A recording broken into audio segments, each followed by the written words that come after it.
네, 이슈 나옵니다. 오늘은 금융업종을 살펴볼 텐데요. 은행주들 중심으로 흐름을 짚어보도록 하겠습니다.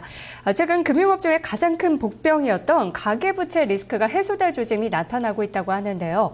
저소득층의 가처분 소득이 지난해보다 32% 증가했다고 합니다. 하지만 상승을 이끌 만한 그렇다 할 모멘텀도 나타나지 못하고 있는 상황이고요.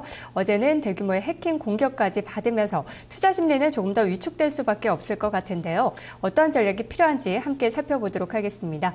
오늘은 뉴스토마토의 이혜진 기자와 김대복 전문가, 허준식 해설위원이 나와 있습니다.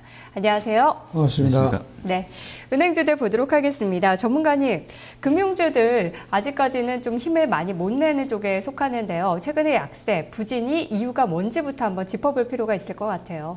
예, 그렇습니다. 금융주가 디스카운트 요인들이 굉장히 많이 있지만 근본적으로는 금융주가 이익의 구도가 지금 현재 나는 것이 그 순이익 마진이라고 할 수가 있는데, 최근에 이제 대출이 굉장히 정체가 됐습니다. 2월 달 들어서 굉장히 많이 정체됐는데 가계 대출은 조금 늘어난 편이고 기업 대출이 급격히 하락했다 이렇게 보면 여기에 대한 어떤 이 순이자에 대한 마진이 하락했다 이렇게 봅니다. 그래서 이자 수익이 감소됐는데 표를 한번 보시겠습니다. 은행의 어떤 순이자 마진율과 대출 성장률이라는 표인데요. 지금 최근에 2013년도 들어와서 빨간색, 그러니까 NIM이 이제 순이자 마진인데 이것이 지금 현재 하락하고 있다 이렇게 보겠고요. 대출 성장률이 당연히 이제 떨어지니까 이게 나왔다 이렇게 볼 수가 있고, 두 번째는 기본적으로는 이제 금리가 동결되기 때문에 내수부양 정책에 대한 기대감이 저하됐다 이렇게 볼 수가 있고, 최근 들어와서 가장 큰 문제는 신정부의 어떤 내각의 출범 시기가 장관의 어떤 이런 그 시기가 자꾸 늦어지면서부터 모든 정책들이 지금 딜레이되고 있다 이렇게 보는데, 여기에 이제 부동산 정책을 들 수가 있다 이렇게 볼 수가 있습니다. 그래서 이러한 내각의 출범 시기가 지연되니까 시장은 아래로 밀었다 이렇게 볼 수가 있고, 최근 들어와서 시장에 직접적인 영향을 준 것은 외국인의 매도라고 이렇게 봅니다. 근데 그 외국인의 매도가 근본적으로는 환율에 기인된 거니까,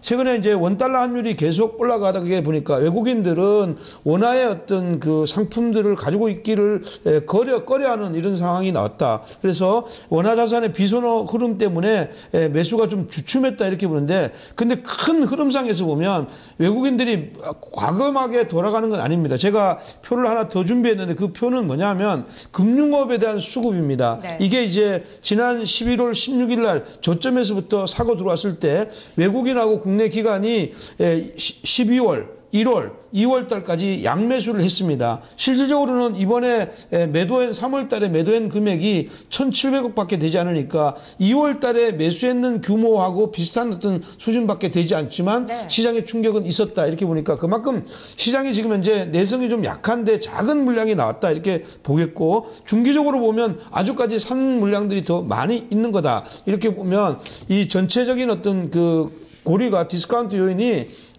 정부의 어떤 정책적인 이런 것들 변화와 수급이 조금 변할 때 돌아갈 거다 이렇게 보겠습니다. 네. 내용을 한번 살펴보니까 기업들도 돈을 빌리지 않고 금리도 동결됐고, 여기다가 뭐 여러 가지 환율 상황이라든지 금융업종에는 좀 불리한 환경이었던 것 같아요. 하지만 또 수급을 보니까 그렇게 나쁘지만은 않았네요. 길게 봤을 때는 아직까지 매수한 물량이 더 많다라고 하셨는데요. 또 다른 리스크 요인들 좀 짚어보도록 하겠습니다. 최근에 대법원 가계부채 도산 심포지엄에서 이제 별채권을 좀 제한하자라는 주장이 나왔다고 하는데, 이것이 굉장히 또 악재로 해석될 수 있다고 하더라고요. 어떤 내용인지 좀 알아볼게요. 네. 이 정부 정책이 이제 전반적으로 조금 일단 금융주 심리에 좀 안 좋게 이어지고 있습니다. 지금 정부 쪽에서 하우스푸어형 이 바꿔드림론 도입을 통해서 이자 부담 경감을 유도하겠다고 했고요. 저신용자의 신용채무 중심에서 하우스푸어 구제 중심으로 구조조정을 본격화할 가능성이 있습니다. 실제로 이제 대법원 같은 경우 최근에 이 가계부채 도산 이 심포지엄에서 은행 별채권을 제한하는 주장을 했다고 하는데요. 이 별채권은 파산 재단에 속한 특정 재단에서 다른 채권자보다 우선해서 변제받을 수 있는 권리인데 이것을 제한한다는 겁니다. 좀 더 풀어서 말씀드리면 이제 가계의 어떤 그 부채 구조조정이 본격화될 수 있는 상황인 것 같은데, 정부 주도로 해서요. 이게 이제 신용채무뿐만이 아니라 담보채무에 대해서도 같이 들어간다는 것입니다. 그런데 이 담보 채무라는 것이 말 그대로 이제 은행이 다 담보를 잡고 있기 때문에 실제로 이제 채무자가 채무를 갚지 않는다 그러면 압류 걸고 경매 치고 해서 이제 연체 이자까지 다 받아낼 수 있는 그런 상황인데, 그래서 이제 실제로 현실적으로는 이 별채권을 제한하지 않는다 그러면 오히려 이제 은행들은 집 담보로 돈 빌려간 집들이 파산 나면 오히려 더 좋아지는 그런 구조입니다. 말 그대로 경매 넘겨가지고 돈 받아내면 되기 때문이죠. 그리고 이제 그래서 이제 별채권, 즉 우선 변제권을 제한하는 방안이 실제로 추진이 된다 그러면 좀 상황은 달라집니다. 지금 워크아웃을 하려면 원금 이자 일정 부분 줄여줘야 하는 것인데, 이제 이 줄인다는 의미가 담보대출에서는 담보금, 예를 들면 채권 최고액을 줄이는 것과 같은 의미이기 때문에 정부가 말하는 담보채무 구조조정을 위해서는 은행권 별채권 제한이 필수 요건인 것입니다. 이렇게 되면 은행은 앞으로 담보권을 행사할 수가 없게 되고요. 빌려준 돈, 집담보 잡고 빌려준 돈 100% 채무 회수가 불가능해지는 구조로 갈 수밖에 없습니다. 그래서 정부가 이제 정하는 별채권 제한 폭에 따라서 향후 손실 금액도 확정될 수 있을 것 같은데요. 일부 증권사에서는 적어도 이러한 별채권 제한이 되게 된다고, 시행이 된다고 하면 은행의 부도율과 손실률이 높아지면서 이 주택담보대출 관련 부실 채권율이 10에서 20%가량에 달할 것으로 전망했습니다. 금액 기준으로 봤을 때는 제가 이제 금감원 자료로 추산을 해봤는데요. 작년 10월 말 현재로 주택담보대출이 국내가 총 395조 원 정도 남아있거든요. 이제 이 중에 그 당시로 10월 말 기준으로 3개월 이상 연체 가구, 사실상 이제 신용 불량이죠. 연체 가구가 0.84%인 0.84%에 해당하는 3조 3천억 규모였었습니다. 2만 8천 명이고요. 그래서 이제 단순하게 보면 한 3, 4조 원 가량 되는 돈에 10에서 20% 정도 로스가 다 생기는 거니까 은행권 손실이 연간으로는 이 이슈 때문에 한 4천억 정도에서 한 8천억 정도 감액되는 효과가 있을 것 같은데, 아마 최근에 나타나고 있는 어떤 그 모랄 해저들을 좀 감안한다고 그러면 이 금액이 더 커질 수도 있을 것 같아요. 그래서 아마 이 이슈가 뭐 은행권한테는 좋은 이슈는 아닌 것으로 이렇게 판단이 됩니다. 네, 아무래도 빚이 있는 사람들이 신정부 들어서 또 많이 탕감해주지 않을까 하는 기대감에 좀 버티고 있다고 하잖아요. 그렇기 때문에 이번 이슈는 은행권에는 좀 안 좋은 악재로 해석되고 있는데, 실제로 우리나라에서 가계부채 문제가 좀 심각하고 되게 고질적인 문제라고 할 수가 있잖아요. 표도 준비해 오셨는데 직접 설명해 주세요. 네, 일단 보시면 그 글로벌하게 봤을 때는 우리 부채가 글로벌 주요 국가 대비로 좀 많은 것 같아요.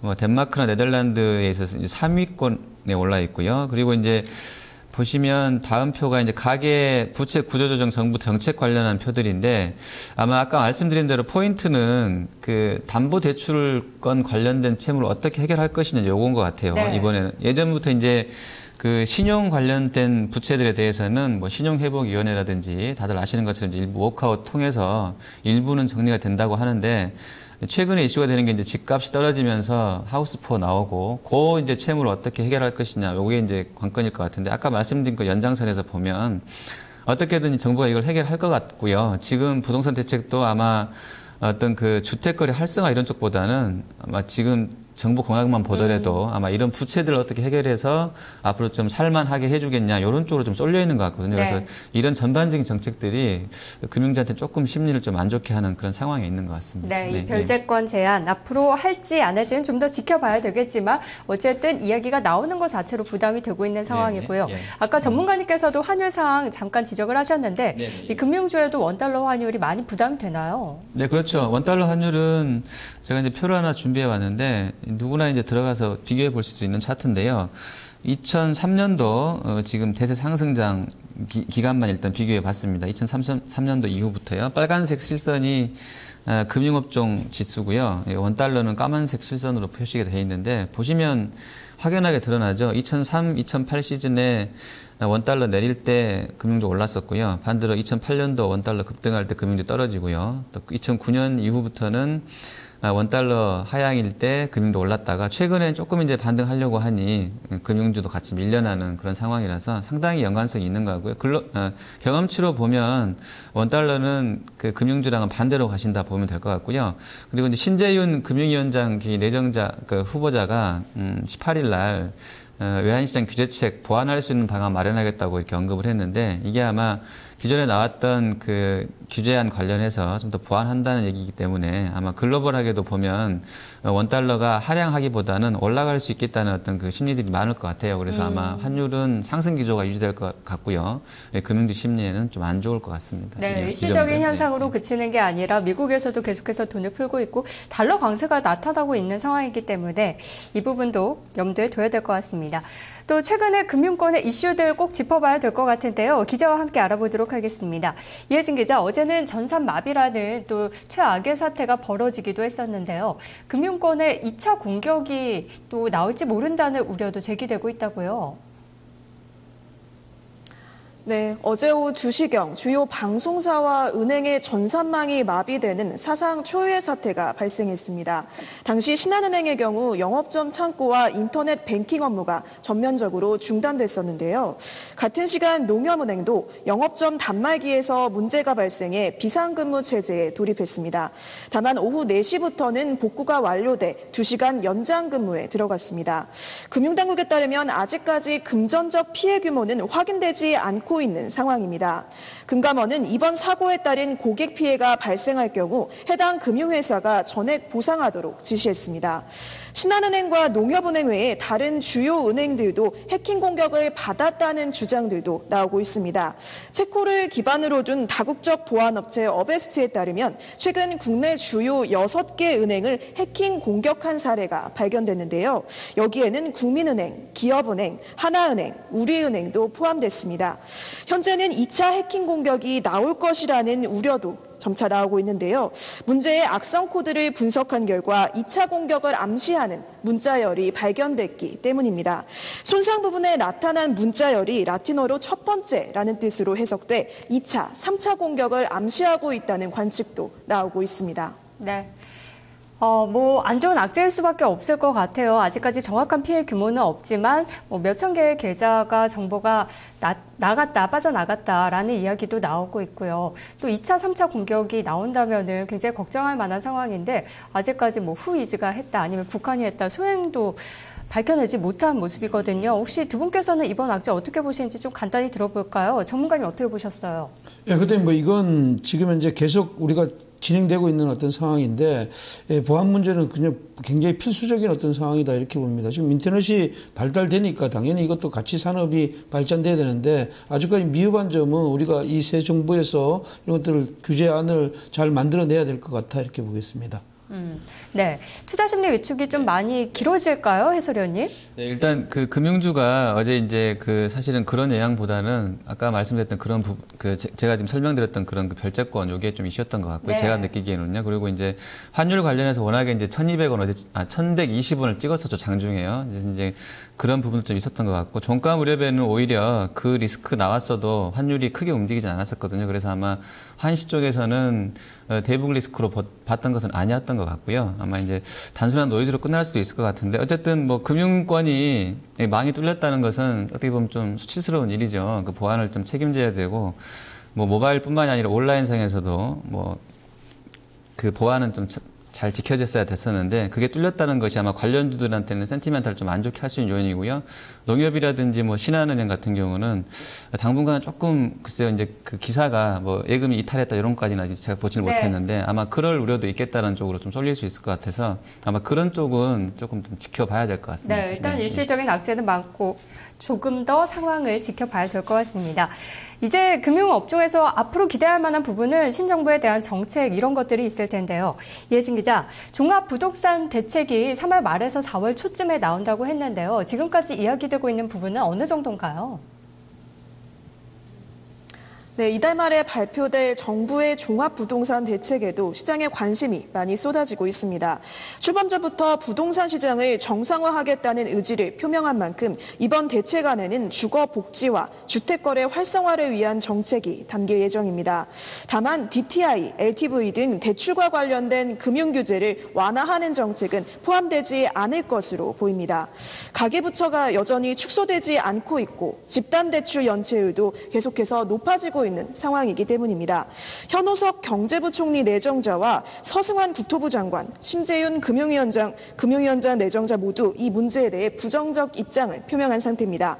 금융규제는 금융 건정성을 위해 진행돼야 하며 완화해도 부동산 경기에 그리 큰 도움이 될지 여부는 미지수라는 입장에서입니다.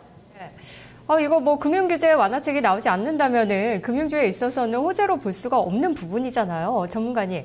그래도 신정부 들어서 새로운 정책에 대한 기대감 혹은 민영화에 대한 기대감으로 금융주가 좀 움직인 바가 있었는데 이런 것도 이제 다 반영이 된 거고 우리가 기대할 만한 요소가 없는지 좀 궁금하네요.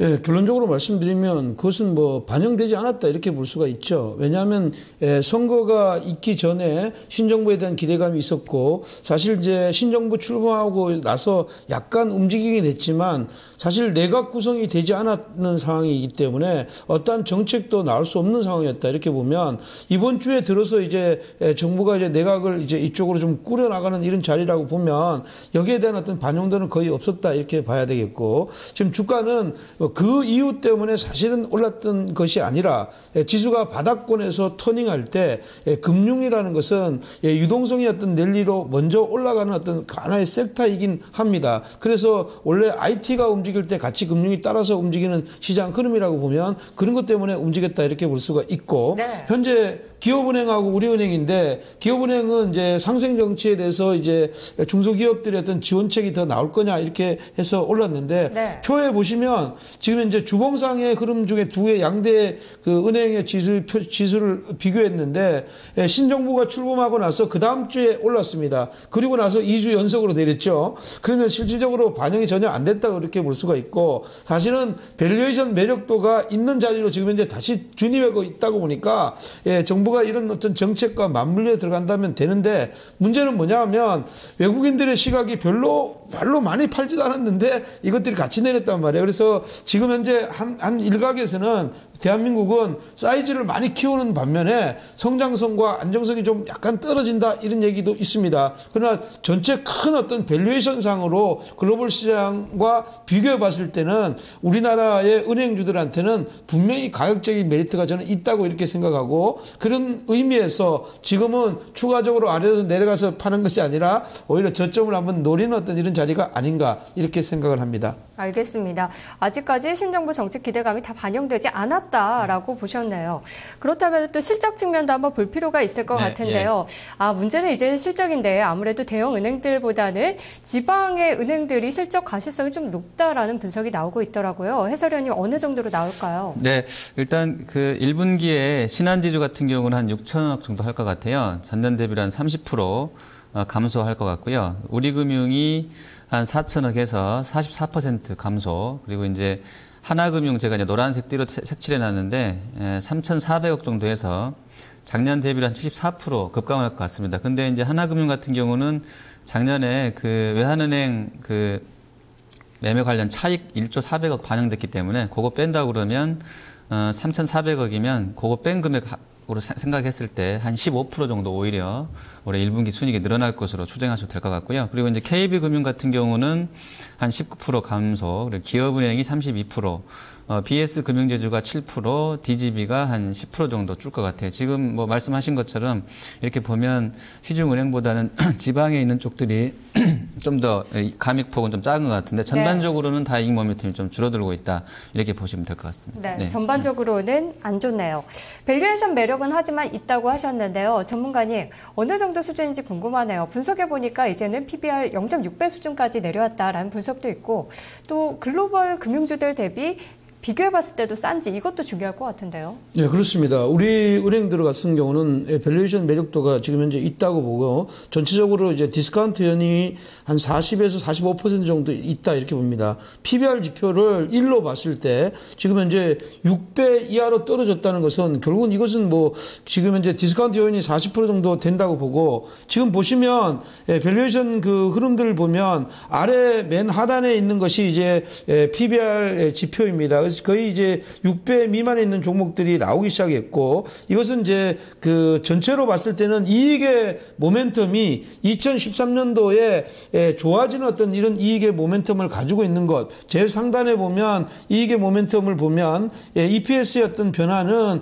지방은행 쪽이 좀 낮다 이렇게 볼 수가 있겠고 지금 PBR 지표 그다음에 이제 BPS 지표를 보면 지금 현재 이쪽에 은행들 지방은행뿐만 아니라 기존의 은행들도 이쪽으로 들어온다 이렇게 보겠고요. 다음 화면을 하나 보겠습니다. 다음 화면을 보면 은행들의 어떤 PBR 지표인데 우리나라 은행들의 어떤 PBR 지표가 거의 레벨대를 큰 그림에서 보시면 지금 2000년도부터 2013년도의 어떤 레벨대가 거의 하단에 와 있죠. 하단 레벨대에 왔다는 얘기는 그만큼 디스카운트 요인이 강하게 작용하고 있다 이렇게 볼 수가 있는 것이고요. 마지막 표를 하나 보겠습니다. 이건 조금 이제 우리나라 너무 저평가되어 있다는 것을 제가 보여주기 위해서 가져온 건데 글로벌 시장의 은행 지수를 가지고 비교했던 건데 지금 현재 글로벌 시장에서는 그 은행의 지수가 일본 은행이 가장 아주 강력하게 올라왔고 우리하고 좀 비교되는 대만이나 이런 쪽도 높습니다. 특히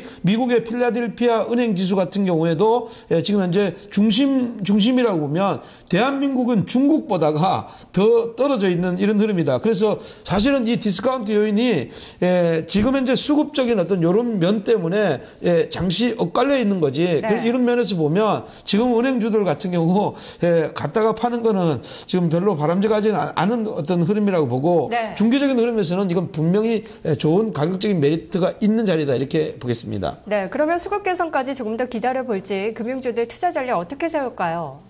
저는 먼저 투자 전략은 기본적으로 중기적인 관점에서 매수 관점으로 접근해야 된다 이렇게 보겠고요. 그것은 이제 아까 얘기했던 대로 밸류에이션 매력도가 있고 신정부에 대한 기대감이 있다 이렇게 보겠습니다. 탑픽 종목으로는 기업은행하고 삼성증권을 보는데요.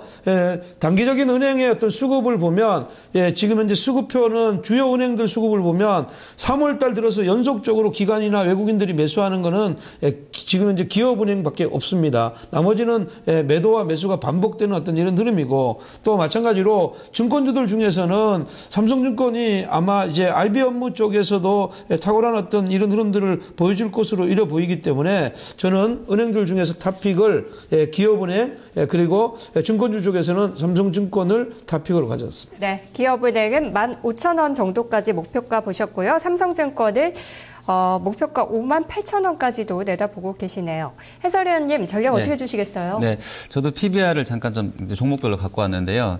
우리가 이제 섹터 PBR이 금융이 0.61배로 밸류에이션 매력이 높다고 이제 증권가에서 나오고 있어요. 시장 대비로도 한 40% 이상은 할인됐다라고 하는데 글로벌 은행이랑 비교해 보면 또 그렇지도 않아요. 시티가 한 0.7배 정도밖에 안 되고요. 뱅크 오브 아메리카가 0.6배, 그리고 이제 유럽 쪽에 도이치뱅크는 0.5배에서 거래됩니다. 그리고 BNP 파리바가 0.7배 수준이고요. 일본의 미쓰비시 홀딩스가 0.8배 수준밖에 안 됩니다. 중국이 조금 높은데요. 건설은행이 1.1배 나오고 중국은행이 0.9배 정도. 중국